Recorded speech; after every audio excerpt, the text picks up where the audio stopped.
Hello student, मैं इसे बिंदु बाला कुसरिया, डिपार्टमेंट ऑफ बॉटनी। आज का टॉपिक है जियोलॉजिकल टाइम स्केल। ठीक है, सबसे पहले देखते हैं इंट्रोडक्शन।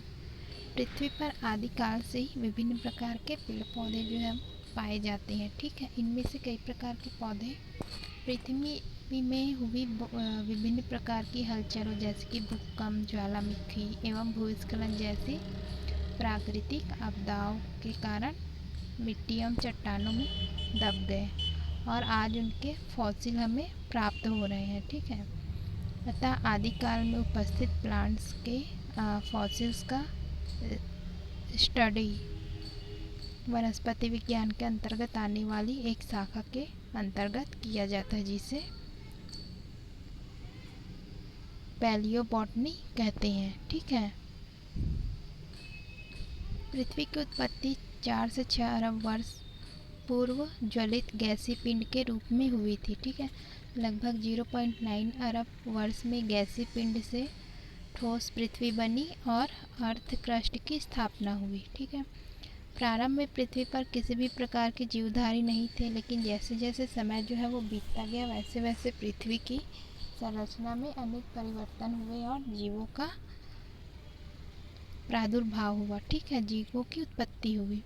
पृथ्वी की उत्पत्ति से लेकर आज पृथ्वी के बीच की समयावधि को भूवैज्ञानिकों ने एक समय मापक्रम के रूप में प्रस्तुत किया, जिसे क्या कहते हैं, जियोलॉजिकल टाइम स्केल कहते हैं। ठीक है, सही अर्थ में यह समय के परिप्रेक्ष्य में पृथ्वी के इतिहास का विवरण व विश्लेषण होता है। ठीक है, नेक्स्ट देखते हैं जियोलॉजिकल टाइम स्केल और टाइम टेबल। आधुनिक तकनीकों एवं औजारों के द्वारा जियोलॉजिकल ने पृथ्वी की वास्तविक आयु एवं विभिन्न शैल शस्त्रों की आयु को निर्धारित करने में सफलता प्राप्त की। ठीक है, इनकी आयु का निर्धारण विभिन्न प्रकार के सॉल्ट्स के महासागरों में एक्यूमुलेशन की रेट की तुलना विभिन्न प्रकार के रेडियो एक्टिव पदार्थों जैसे कि यूरेनियम एवं थोरियम आदि के डिकम्पोजिशन की रेट से करके दिया जाता है। ठीक है,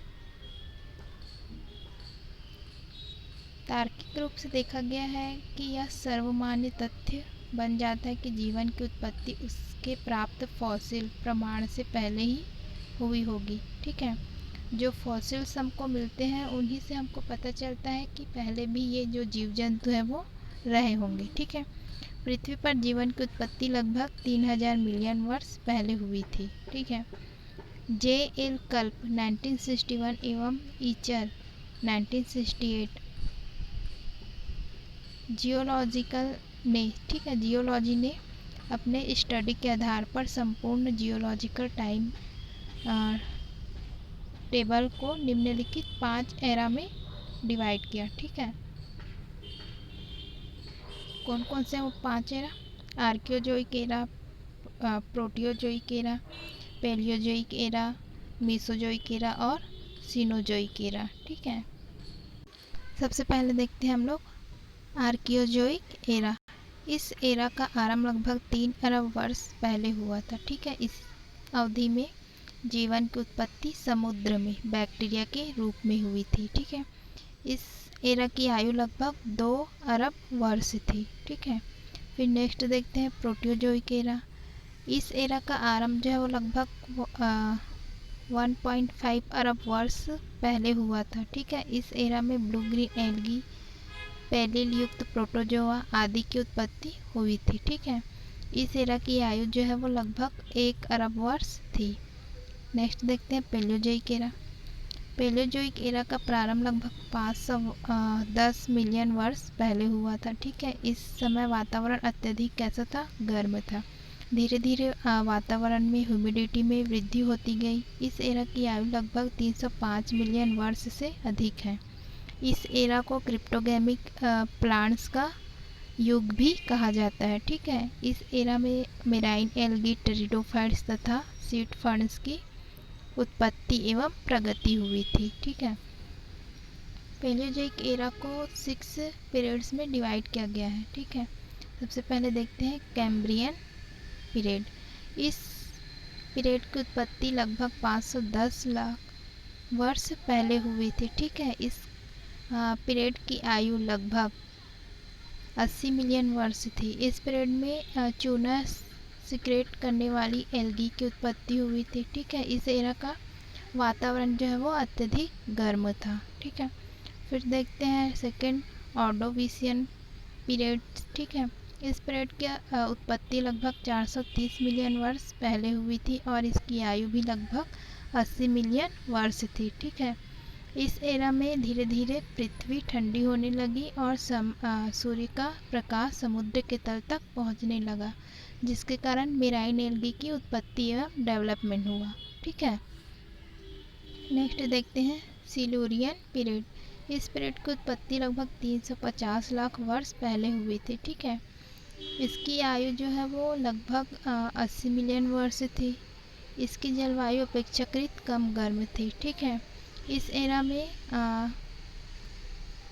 सबसे पहले फर्स्ट लैंड प्लांट्स की उत्पत्ति हुई थी। ठीक है, इस स्थलीय पौधों में टेरिडोफाइट्स की उत्पत्ति हुई थी। ठीक है, नेक्स्ट देखते हैं डेवोनियन पीरियड। ठीक है, इस पीरियड की उत्पत्ति लगभग 315 लाख वर्ष पहले हुई थी और इसकी आयु 35 मिलियन वर्ष है। ठीक है, इस पीरियड की जलवायु जो है वो गर्म एवं ह्यूमिड थी।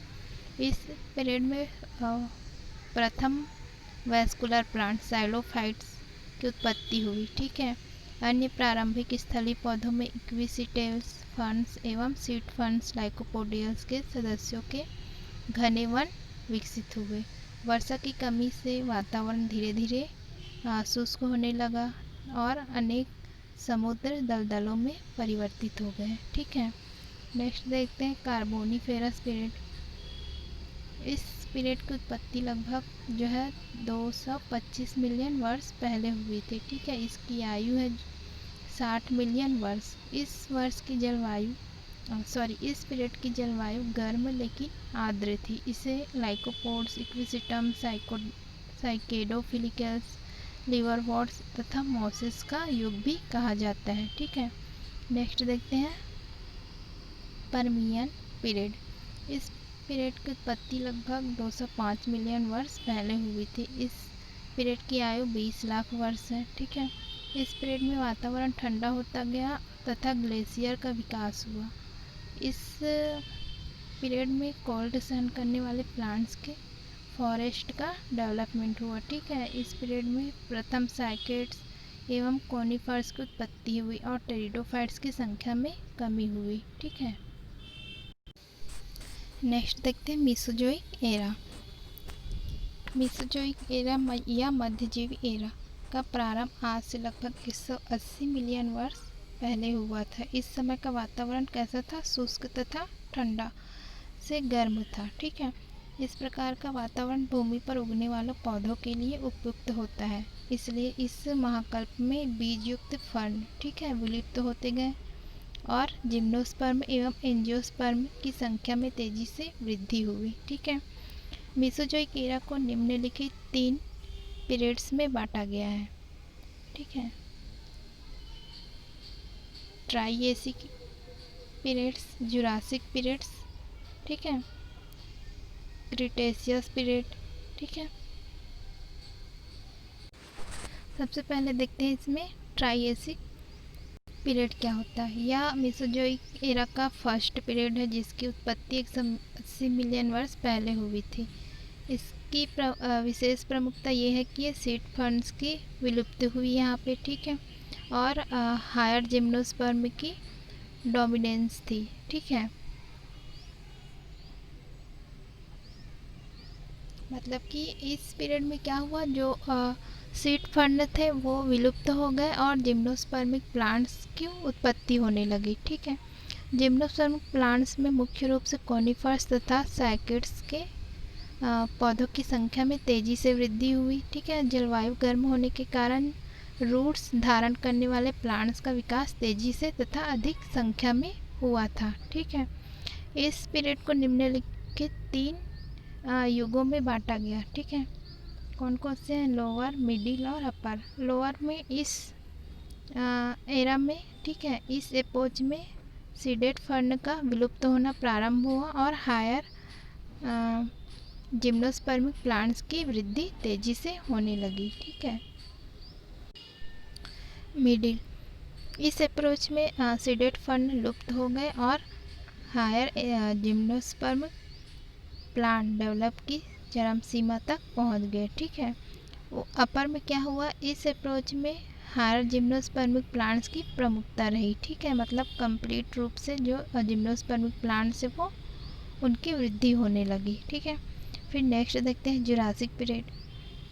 इस यह मेसोजोइक एरा का सेकेंड पीरियड है जिसकी उत्पत्ति लगभग 150 मिलियन वर्ष पहले हुई थी। ठीक है। इस पीरियड की प्रमुख विशेषता एंजियोस्पर्मिक प्लांट्स की उत्पत्ति, कोनिफर्स एवं सैकेड्स की प्रमुखता, कार्डेटाइल्स की विलुप्तता एवं कीटोनियल्स समूह की प्रमुखता थी। ठीक है। क्या हुआ इसमें, एंजियोस्पर्मिक प्लांट्स, ठीक है, कोनिफर्स और सैकेड्स जो है वो उनकी उत्पत्ति हुई, लेकिन क्या हुआ, कार्डेट्स प्लांट्स के क्या हुए, वो विलुप्त हो गए। ठीक है। इस पीरियड की जलवायु धीरे धीरे ठंडी होती गई जिसके कारण एंजियोस्पर्मिक प्लांट्स की उत्पत्ति हुई। ठीक है। इस पीरियड में अधिक ऊंचाई वाले ट्रीज जैसे कि पाइनस एवं साल आदि के फॉरेस्ट भी पाए जाते थे। ठीक है। इस पीरियड को भी 3 एपोच में बांटा गया। ठीक है, लोअर, अपर और लोअर, मिडिल और अपर। ठीक है। लोअर में इस युग में कोनिफर्स एवं सैकेड्स की प्रमुखता रही तथा कार्डेटेल्स समूह के पौधे जो है वो पूर्ण रूप से विलुप्त हो गए। ठीक है। मिडिल में क्या हुआ, कीटोनियल्स जिम्नोस्पर्म की प्रमुखता रही। ठीक है। अपर में क्या हुआ, इस युग में एंजियोस्पर्मिक प्लांट्स की उत्पत्ति हुई। ठीक है। नेक्स्ट देखते हैं थर्ड क्रिटेशियस पीरियड। ठीक है। यह मेसोजोइक एरा का थर्ड पीरियड है जिसकी उत्पत्ति लगभग 125 मिलियन वर्ष पहले हुई थी। इस पीरियड में मुख्यतः एंजियोस्पर्मिक प्लांट्स और जिम्नोस्पर्मिक प्लांट्स की प्रमुखता रही। ठीक है, मतलब कि इस पीरियड में दोनों प्रकार के प्लांट जो है वो पाए गए। इस पीरियड में मिर्च वालों, मेपिल, ओक एवं आइवोरी आदि के फॉरेस्ट का डेवलपमेंट हुआ। ठीक है। इसके साथ साथ विभिन्न प्रकार के फ्लावरिंग प्लांट्स भी अधिक संख्या में पाए गए। इस पीरियड के अंतिम चरण में जलवायु जो है वो ठंडी होती गई जिसके कारण पृथ्वी में भूकंप आने से उथल पुथल के फलस्वरूप झीलों तथा समुद्रों का विकास हुआ। ठीक है। इसको भी 2 एपोच में बांटा गया, लोअर और अपर। लोअर में क्या हुआ, इस युग में एंजियोस्पर्मिक प्लांट्स एवं सैकेड्स की प्रगति हुई। ठीक है, और कोनिफर्स की प्रमुखता रही। अपर, इस युग में एंजियोस्पर्मिक प्लांट्स तथा कुछ जिम्नोस्पर्मिक प्लांट्स की प्रमुखता रही। ठीक है। फिर नेक्स्ट देखते हैं सीनोजोइक एरा। इसे आधुनिक महाकल्प या आधुनिक एरा भी कहते हैं। ठीक है। यह एरा लगभग 6.3 करोड़ वर्ष पहले शुरू हुआ और अभी तक चल रहा है। ठीक है। जो अभी जो एरा चल रहा है, जो महाकल्प चल रहा है, वो कौन सा है, सीनोजोइक है। ठीक है। इस एरा में स्तनियों का साम्राज्य रहा। ठीक है। मैमल्स इस एरा में पाए जाते हैं। प्लांट्स में इस युग में फ्लावरिंग प्लांट्स का अधिक डेवलपमेंट हुआ। ठीक है।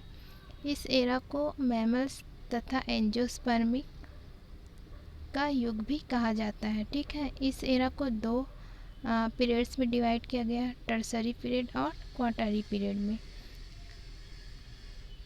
क्वार्टरी पीरियड के ही बाद के समय में घोड़ों, पक्षियों, ऊँटों, हाथियों का डेवलपमेंट आज के स्तर पर पहुंच गया था। ठीक है। और मानव सर्वोच्च जंतु के रूप में विकसित हो चुका था। ठीक है। इस कारण इस एरा को एज ऑफ मेन मानव युग भी कहा जाता है। इसी एरा में कोमल शाकी पौधों, हर्ब्स प्लांट का डेवलपमेंट हुआ और मोनोकोट प्लांट्स का प्रमुख स्थान बन गया। ठीक है। इस एरा को 2 अप्रोच में बांटते हैं। ठीक है। आधुनिक, प्लीस्टोसीन। ठीक है। टर्सरी एरा को 5 युगों में बांटते हैं, पेलियोसिन, इयोसिन, ओलिगोसिन, मायोसिन और प्लियोसिन। ठीक है। फिर नेक्स्ट देखते हैं importance of geological time scale. भूवैज्ञानिक समय मापक्रम का अध्ययन जैविक विकास क्रिया को हल करने में अत्यधिक उपयोगी सिद्ध हुआ है। ठीक है, क्योंकि यह विकास की क्रमिक स्थितियों को दर्शाता है।